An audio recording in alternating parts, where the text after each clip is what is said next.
पर ये आयत लिखी हुई है या कुछ लिखा हुआ है, इसको जरा जूम करके दिखाइए। टीपू सुल्तान की तलवार के हैंडल पर जो लिखा था उसका मतलब हमें नहीं बताया गया। जबरदस्त तलवार थी, कवच तोड़कर घुस जाती थी, यह बताया, लेकिन हैंडल पर क्या लिखा था आपको पता है? हैंडल पर लिखा था, मेरी विजयी तलवार काफिरों के विनाश के लिए चमक रही है। इस देश के अंदर जिस आदमी को हीरो बता रहे हैं उसका यह हिस्सा क्यों नहीं बताया कि वो तलवार पर लिखता था कि काफिरों के विनाश से चमक रही है तलवार? ये क्यों नहीं बताया?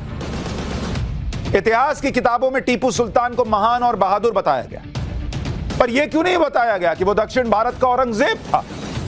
इतिहास के पन्ने कहते हैं कि वो दक्षिण भारत का औरंगजेब था।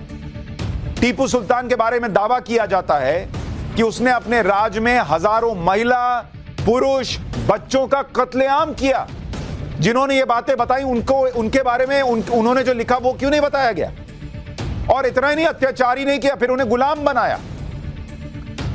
टीपू सुल्तान ने सैकड़ों हिंदू मंदिरों को ध्वस्त किया और मैंगलोर, कुर्ग, कोयंबटूर, केरल जैसी जगहों पर हजारों लोगों का धर्मांतरण किया, यह दावा किया जाता है। यह क्यों नहीं पढ़ाया गया हमें?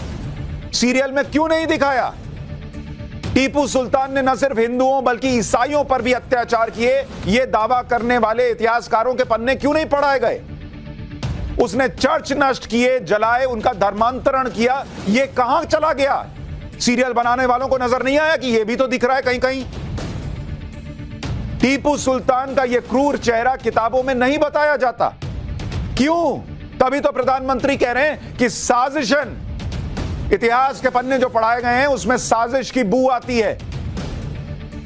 टीपू सुल्तान ने 1788 में कर्नाटक के कोडागु यानी तब के कुर्ग पर हमला किया था।